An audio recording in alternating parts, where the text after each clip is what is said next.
মানুষ কখনোই মানুষকে ভালোবাসে না। মানুষ ভালোবাসে তার দেহ এবং সৌন্দর্যকে।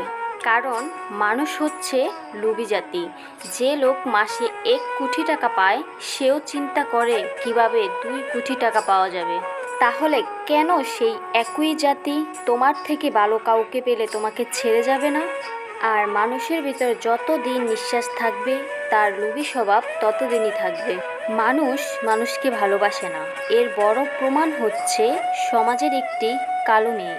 কারণ সেই জানে সমাজে বেঁচে থাকতে হলে তাকে প্রতিনিয়ত যুদ্ধ করতে হয়, প্রতিবেশীদের সাথে, কখনো আবার তার পরিবারের সাথে।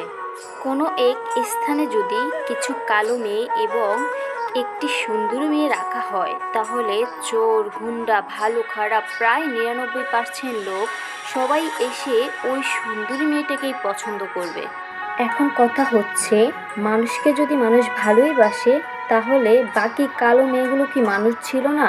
নাকি সুন্দর মেয়েটার থেকে তাদের শরীরের কিছু অঙ্গ কম ছিল? এর থেকে আমরা বুঝলাম যে স্বার্থ ছাড়া কখনোই কোনো মানুষ কাউকে ভালোবাসে না।